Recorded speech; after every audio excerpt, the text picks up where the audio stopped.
39 ವರ್ಷದ ಓರ್ವ ಮಹಿಳೆಗೆ 3 ಸತಿ ಅಬಾರ್ಷನ್ ಆಗಿದೆ. ಪ್ರತಿ ಸತಿನೂ 2 ತಿಂಗಳಲ್ಲಿ ಅಬಾರ್ಷನ್ ಆಗಿ ಮಗು ತೀರಿ ಹೋಗಿದೆ.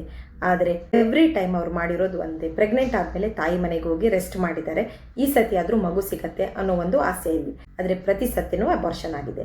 ಕಾರಣ ಏನು? ಆಂಟಿಫಾಸ್ಫೋಲಿಪಿಡ್ ಆಂಟಿಬಾಡಿ ಸಿಂಡ್ರೋಮ್. ಇದನ್ನು ಅವರು ಎಲ್ಲೂ ಚೆಕ್ ಮಾಡಿರಲಿಲ್ಲ, ಕ್ಯಾರಿಯೋಟೈಪ್ ಸಹ ಮಾಡಿರಲಿಲ್ಲ.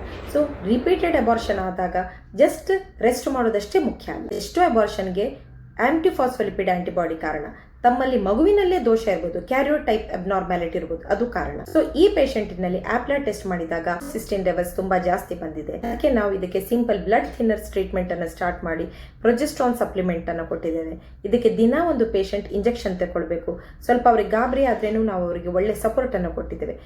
ಈ ಸತಿ 12 ವೀಕ್ಸ್ಗೆ ಸ್ಕ್ಯಾನ್ ಮಾಡುವಾಗ ಒಳ್ಳೆ ಹಾರ್ಟ್ ಬೀಟ್ ಅನ್ನು ತೋರಿಸುವಾಗ ಅವರಿಗೆ ಎಲ್ಲಿಲ್ಲದ ಸಂತೋಷ. 3 ಅಬಾರ್ಷನ್ ಎಷ್ಟು 9 ವಾರಕ್ಕೆ ಆಗುತ್ತೆ. ನಾವು ಇದುವರೆಗೆ ಮಾಡಿರೋ ಪರೀಕ್ಷೆ ಕ್ಯಾರಿಯೋಟೈಪ್.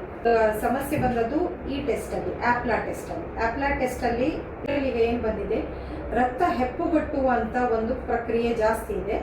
ಅದಕ್ಕೆ ನಿಮ್ಮದು ಸೀರಮ್ ಹೋಮೋಸಿಸ್ಟಿನ್ ಲೆವೆಲ್ಸ್ ಮಾಮೂಲಿಗಿಂತ ತುಂಬಾ ಜಾಸ್ತಿ ಇದೆ. ಅದಕ್ಕೆ ಈಗ ನಿಮಗೆ ಡೈಲಿ ಇಂಜೆಕ್ಷನ್ ಕೊಟ್ಟಿರೋದ್ರಿಂದ ಈಗ ಪ್ರತಿ ಸತಿ 3 ಮಂತ್ಸ್ಗೆ ಅಬಾರ್ಷನ್ ಆಗ್ತಾ ಇತ್ತಲ್ಲ, ಈಗ ನೋಡಿ ಹಾರ್ಟ್ ಬೀಟ್ ಬಂದಿದೆ ನೋಡಿ, ಮಗು ಆಟ ಆಡೋದು ಕಾಣ್ತದೆ. 39 ಇಯರ್ಸ್ ಅಲ್ಲೂ there is hope despite recurrent abortions. So recurrent abortions ಇದ್ದಲ್ಲಿ ದಯವಿಟ್ಟು ಎಕ್ಸ್ಪರ್ಟ್ ಡಾಕ್ಟರ್ ಅಲ್ಲಿ ಪರೀಕ್ಷೆ ಮಾಡಿಸಿ ಮತ್ತೆ ಅದಕ್ಕೆ ಬೇಕಾದ ಟ್ರೀಟ್ಮೆಂಟ್ ಅನ್ನ ಮಾಡಿ. ಈ ರೀಲನ್ನು ಸೇವ್ ಮತ್ತೆ ಶೇರ್ ಮಾಡಿ.